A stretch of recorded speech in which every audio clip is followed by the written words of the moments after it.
Olá! Por um mundo mais encantado com a grande aventura da leitura no dia a dia e os livros nos antigos e novos formatos, mais ao alcance de todos, especialmente das crianças e dos jovens, está começando mais um programa parlatório aqui na TV Pai Eterno. Ler é viver.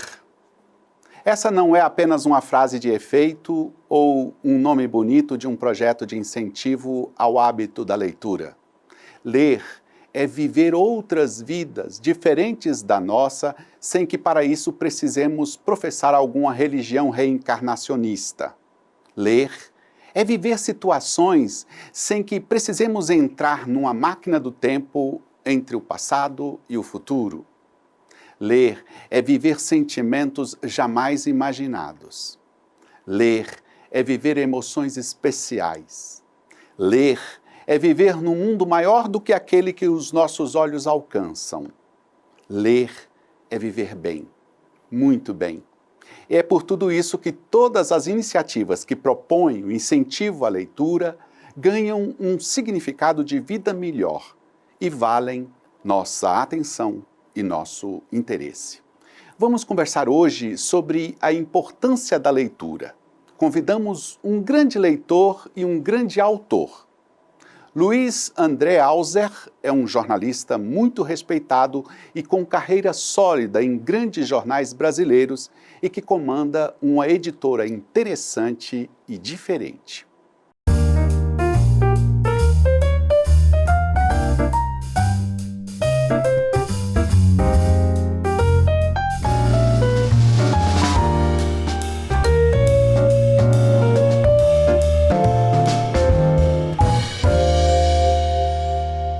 Luiz André Auser é jornalista, completou 32 anos de profissão este ano. É carioca, começou sua carreira no Jornal Fluminense aos 18 anos. Em 1993 foi para o Globo, onde trabalhou por quase 2 anos como repórter no Segundo Caderno.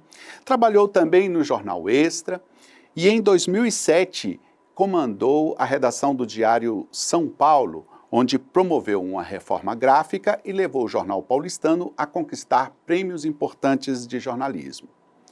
Retornou ao Rio e ao Jornal Extra em 2009.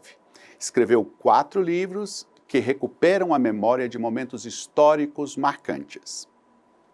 Auser, é um prazer receber você aqui no programa Parlatório. Seja muito bem-vindo. Eu quero começar com o seu trabalho atual. O que é a editora Máquina de Livros? Pois é, a Máquina de Livros é uma editora focada em não ficção e com ênfase em livros-reportagem. Então, a gente descobriu uma brecha de mercado desses assuntos. Eu e meu sócio, a nossa origem é redação, a gente trabalhou em redação quase 30 anos, nós dois, e o que a gente faz nada mais é do que reportagem, só que uma reportagem alentada e no formato livro. Então, essa é a nossa proposta. 2 jornalistas cuidando de uma editora. O que é que você e o Bruno fazem que representa uma percepção específica de vocês dois na administração de um espaço no mercado editorial? Quando a editora surgiu, vai fazer 3 anos agora esse mês de julho, muita gente falou, vocês são loucos de estarem entrando no mercado analógico, né, digamos assim. Mas a proposta da Máquina de Livros é ser um pouco mais do que uma editora convencional. Eu acho que a gente tem 2 diferenças que fazem sentido, que mostram que esse é um negócio que pode ser um bom negócio também, além de nos dar muito prazer, né, de publicar livros. O primeiro é que a gente pauta os livros que a gente publica. Com raras exceções, a gente tem ideias de alguns livros, como se fosse uma grande reportagem, e a gente encomenda esses livros a jornalistas. Aliás, a gente trabalha com jornalistas do início da cadeia do livro até o final, porque nossos designers são designers que trabalharam em redação também, os nossos revisores são revisores também que jornalistas do dia a dia de redação. Então, nós convidamos o autor e a gente acompanha todo o processo do livro, desde o início até as primeiras pesquisas ou entrevistas, até o texto final. E muitas vezes a gente faz até a 6 mãos, né? Eu, o Bruno e o autor em questão. Então, isso garante para a gente um produto muito afiado no que a gente acredita que pode ser um bom livro com potencial comercial e que vai agradar também as pessoas. O segundo ponto é que a máquina de livros, a gente pensa no livro não como unicamente aquele produto de papel, né? A gente pensa ele como um conteúdo. É como se a editora fosse um hub e, a partir dali, a gente pode desdobrar esse conteúdo em N outros produtos. Por exemplo, ele pode virar um filme, pode ter os direitos vendidos para filme, seja um documentário, seja um filme ficcional ou uma série, né, que está crescendo muito esse mercado. Ele pode virar um espetáculo teatral, né, que pode ser um monólogo, pode ser um espetáculo mais romanceado, ele pode virar um ciclo de palestras pago, né? Então, assim, tem muito potencial além do livro em si. Claro que o livro ele tem outros desdobramentos óbvios, que é o e-book e o audiobook, que a gente também está começando a fazer agora, mas a gente pensa no livro, cada livro que a gente lança, a gente pensa nele como conteúdo, e de que forma isso pode ter novos braços e se tornar um negócio realmente rentável. Recentemente, o livro chegou a ser considerado um produto consumido por pessoas que têm dinheiro.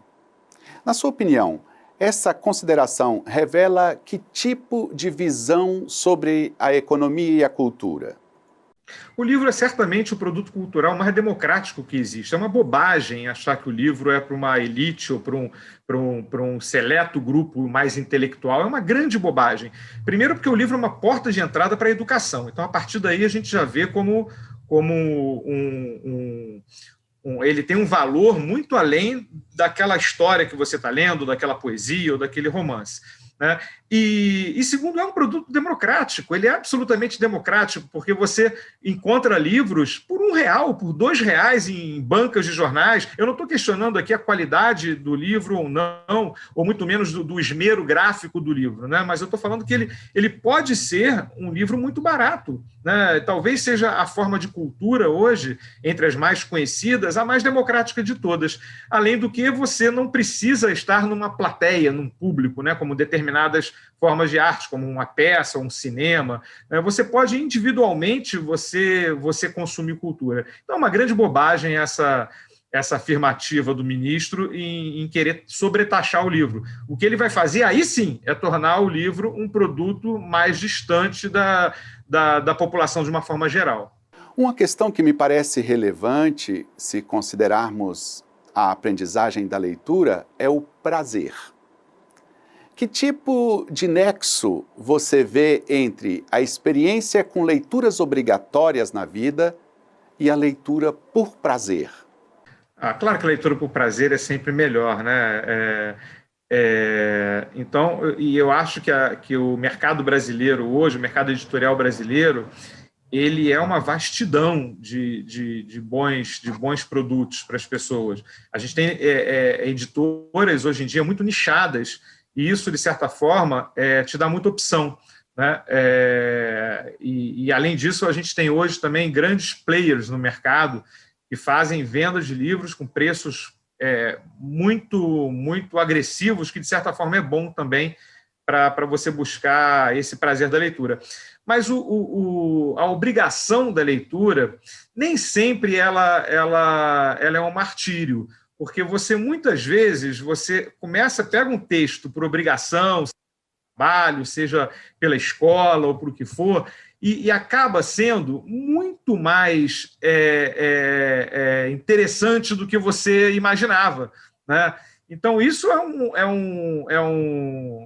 eu acho que é um dos trunfos da leitura, fisgar o leitor, né? E isso depende muito do autor, né? Não basta a gente querer que a leitura seja simplesmente prazerosa se o autor não ajudar. O autor tem que ajudar, né? E isso é um ciclo vicioso, porque para muitas pessoas hoje querem escrever livros. O que a gente recebe de proposta na editora de pessoas que querem escrever livros, mas para você escrever livro, você tem que ler antes, né? Você tem que ler, conhecer o texto.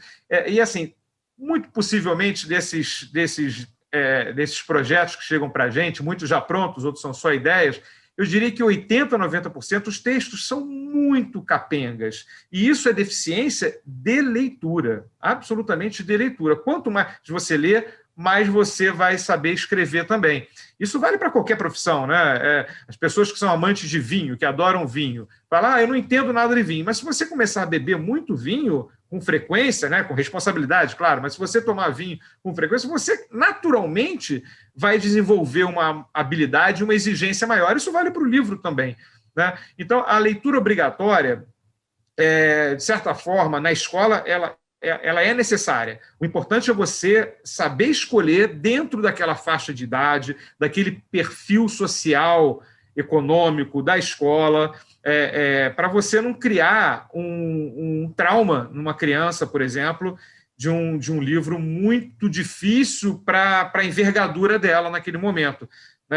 Existem crianças superdotadas que com 5 anos lê Platão, né? Mas é claro que é uma exceção. Então, a gente tem que, cabe aos educadores, principalmente, aí falando mais especificamente de escola, adequar determinados livros para aquela faixa etária. Alzer, o que você pensa da leitura dos clássicos da literatura nos dias de hoje? Houve um burburinho recentemente quando um influencer famoso considerou que o Machado de Assis era uma leitura difícil para adolescentes. Eu gostaria que você falasse sobre isso. Esse influencer que falou isso, eu não sei se a gente pode falar o nome dele aqui, mas é o Felipe Neto, né? É certamente um dos mais importantes influencers do país, que curiosamente a gente acaba de lançar a biografia não autorizada dele. Tem 2 semanas a gente lançou a biografia não autorizada e fala desse trecho dessa palavra dele, que é bem recente. Eu discordo, né? Eu discordo dele, mas eu vou voltar num ponto que eu falei antes. Você tem que adequar o tipo de leitura para a sua criança ou seu adolescente. Existe para começar, um clássico não é um clássico à toa, né? Um clássico não vira um clássico à toa, porque ele naturalmente tem qualidade.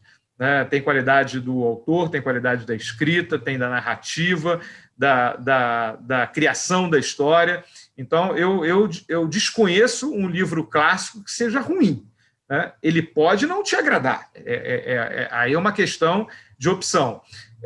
Mas eu acho que talvez as escolas, e é o único ponto que eu vou concordar com o Felipe Neto, as escolas elas talvez sejam muito limitadas a só pensar nos nossos autores mais antigos. Eu não vou falar de clássicos, vou falar de autores mais antigos. E existe uma geração nos últimos 15, 20, 30 anos de excelentes autores que poderiam ser adotados nas escolas. Eu até vejo isso em algumas escolas mais de vanguarda, normalmente escolas particulares, que têm um ensino mais experimental. Mas eu não vejo isso em escolas mais tradicionais, e principalmente na rede pública, que talvez por um vício ou talvez por uma preguiça se concentra sempre em torno daqueles 20 autores de sempre, sejam eles infantis ou sejam eles autores adultos, como Machado de Assis. Machado de Assis é espetacular, né? A obra dele ela é interessante e útil em qualquer fase da vida, mas se você empurrar a goela abaixo um livro de Machado de Assis para um garoto de 10, 11 anos e não dar a ele uma outra opção, até para ele ter comparação, né?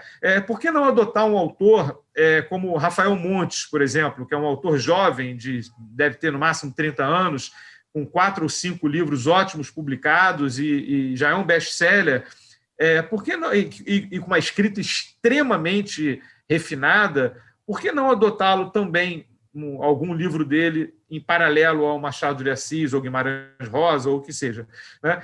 Você inclusive ajuda essa criança a ter referência, ou esse adolescente, né, que aqui a gente está falando de autores para público adolescente, a ele a ter referências. Ele pode olhar e falar assim, nossa, mas como o Machado de Assis um século antes era tão melhor do que o Rafael Montes hoje. Isso é bom, essa discussão, essa diversidade é extremamente bem-vinda. Então, eu defendo, não que não se adote a Machado de Assis, mas que se adote também autores dessa nova geração, não digo nem de idade, mas publicados mais recentemente, nos últimos 20 ou 30 anos. E, olha, tem muita coisa boa no mercado, tem muita coisa absolutamente palatável para todas as idades.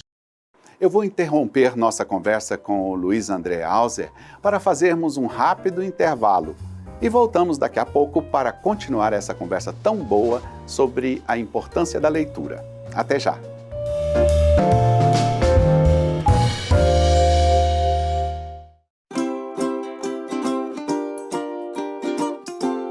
O Pai Eterno ama todos os seus filhos.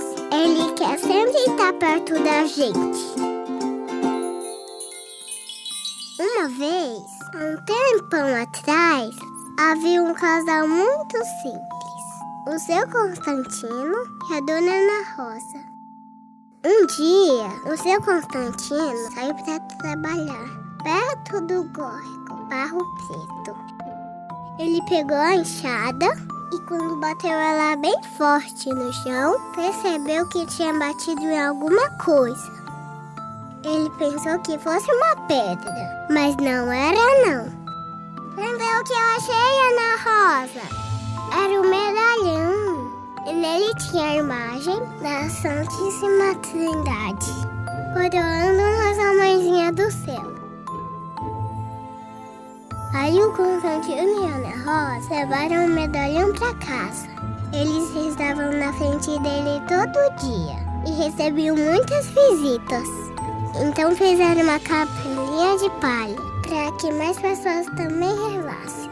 Gente que vinha de muito longe, de carro de boi e até a pé. Muita gente recebeu a bênção do Papai do Céu. Muitas graças e milagres acontecem até hoje, porque o Pai Eterno nos ama e ama você também. E todos que o recebem, com o coração de uma criança, herdarão seu reino.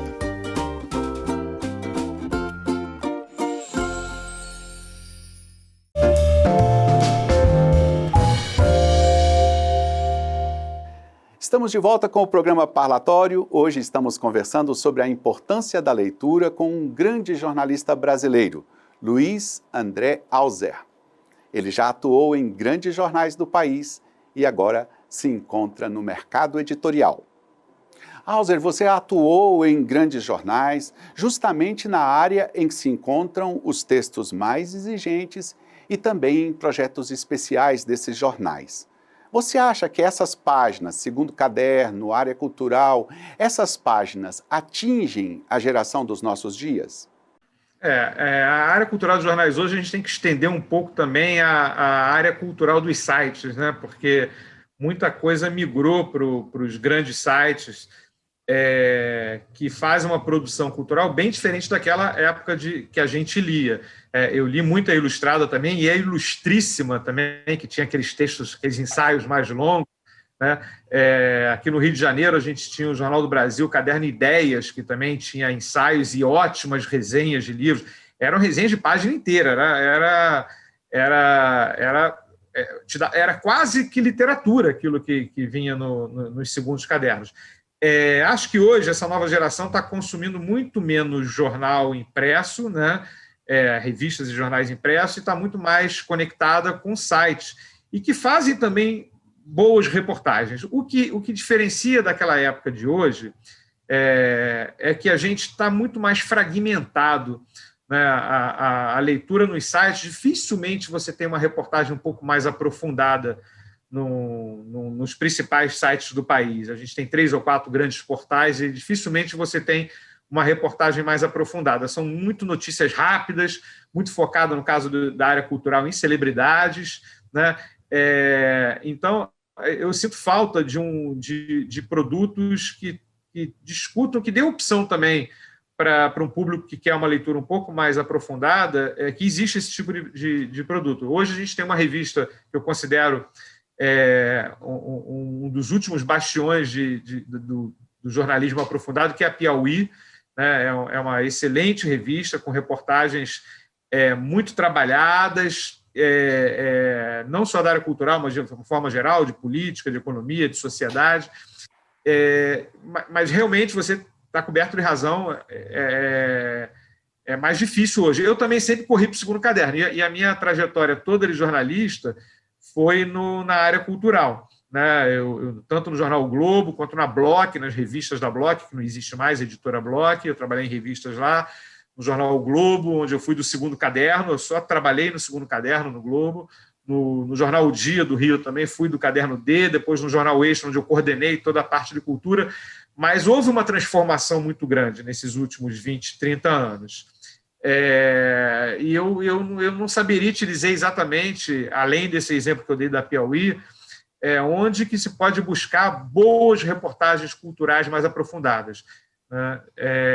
A Folha de São Paulo continua fazendo isso, o jornal o Globo também faz, mas é esporádico. Existe uma crise no meio jornal hoje, e os jornais, eles infelizmente, eles diminuíram o número de páginas, e não se dão, e o número de páginas e o número de equipe também, né? As equipes estão mais enxutas e fazendo mais coisas, porque você precisa fazer a matéria para o jornal, mas você precisa postar antes no site, tem que fazer um teaser para a rede social, eventualmente você tem que gravar um podcast, e esse é o mesmo jornalista que faz. Isso complica um pouco a vida do cara poder se dedicar uma semana, 15 dias numa reportagem, como eu fiz na minha época, estamos falando lá dos anos 90, né? Eu podia ficar 15 dias, olha que luxo, ficar 15 dias entrevistando, pesquisando, depois burilando o texto para que ele ficasse melhor, afinal, um texto de suplemento cultural geralmente tem um texto um pouco mais trabalhado, né? Isso a gente, infelizmente, são poucas as opções hoje. Eu queria uma palavrinha sua sobre a experiência de escritor. Um dos seus livros conta a história de uma banda popular. Como é escrever para os leitores brasileiros? Olha, eu costumo dizer que eu não sei escrever ficção. Eu não consigo, eu não tenho o menor talento. Então, todos os meus livros, eu tenho 5 livros publicados, e todos os 5 livros são livros de não ficção. Ou em cima de pesquisas, ou em cima de entrevistas, que é o caso da biografia dos Titãs, que você citou. Foi um livro fruto de muita entrevista, muita pesquisa também, pesquisa de campo, viagens com a banda durante um ano. Então, é um sofrimento fazer um livro, mas, ao mesmo tempo, é um grande prazer, porque eu fiz todos os meus livros enquanto trabalhava em redação. Então, eu me dividia entre o dia a dia da redação, que não é fácil, é uma atividade muito intensa e muito imprevisível, porque às vezes você acha que vai ter um dia calmo e tem um dia absolutamente caótico, né? E eu tinha prazos para entregar esses livros. Então, eu me dividia entre o trabalho de redação e, nas horas vagas, trabalhar nos livros. Mas como eu busquei assuntos que absolutamente me fascinavam, eu nunca escrevi um livro sob encomenda, nunca escrevi sobre um tema que eu não tivesse muito prazer, era um prazer, era um sofrimento, mas um prazer. Mas o melhor momento do livro, como diz o Luiz Fernando Veríssimo, o melhor momento de um livro é quando você bota o ponto final nele, quando você termina, porque aí você vai simplesmente aproveitar o momento de lançamento, noite de autógrafos e tudo mais. E você sabe que eu tive experiências muito curiosas com meus livros, que alguns deles... Eu tenho um pequeno problema, que eu termino o livro, eu nunca consegui pegar os meus livros assim que eu terminei e ler eles prontos, depois que chega da editora. Eu não conseguia fazer isso. Eu acho que pelo envolvimento visceral tão grande durante o processo de produção, de escrita, de pesquisa, que quando terminava eu gostava de ver a capa, folhear, mas eu nunca li um livro meu imediatamente depois que ele chegou da editora. Fui fazer isso muitos anos depois. A biografia dos Titãs, eu só fui ler a biografia completa quase 10 anos depois, porque eu tive que escrever um outro texto sobre os Titãs e eu peguei o livro pela primeira vez para ler. E cheguei à conclusão que é muito melhor você ler do que você escrever, porque eu fiquei impressionado com como que eu consegui levantar aquela quantidade de informação e escrever daquela forma num tempo que eu não imaginava que eu conseguiria fazer. Sempre que eu pego um livro meu e leio, o último livro que eu fiz, lançado em 2015, eu fui ler só agora, 1 ano e meio atrás, 1 ano e meio, 2 anos atrás. Quando eu olhei, eu falei, nossa, como ficou bom, porque hoje em dia eu não teria essa capacidade. Então, assim, escrever tem que ser um prazer. Eu brinco que é um sofrimento, claro, porque você tem prazo, você tem outras atividades, mas tem que ser um prazer e você tem que gostar do assunto que você está escrevendo, principalmente quando se trata de não ficção, porque você precisa pesquisar, você precisa ir a fundo naquele tema.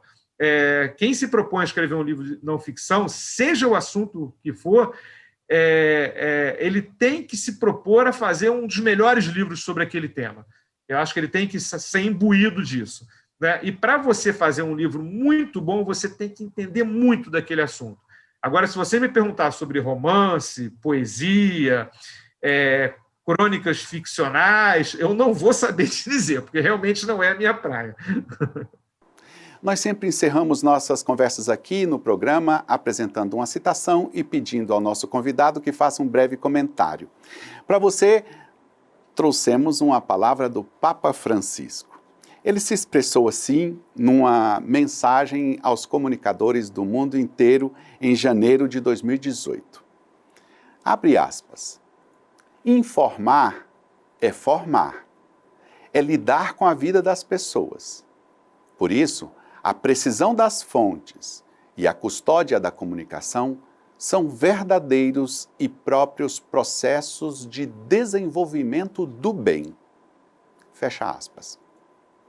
Não é à toa que o Papa Francisco é um homem extremamente sábio, né? Essa fala dele está completamente conectada com o que a gente está vivendo no mundo atualmente, mais ainda no Brasil. E eu acho que o que ele quer dizer com tudo isso é que ele, de certa forma, ele exalta a profissão do jornalista, né?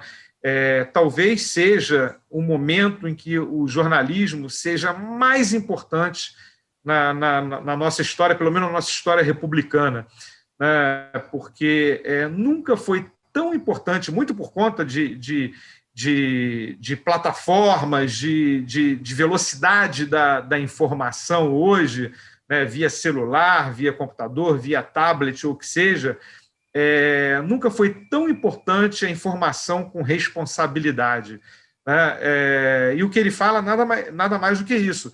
Você precisa hoje buscar fontes de informação muito confiáveis, o que é muito mais difícil hoje do que era 50 anos atrás.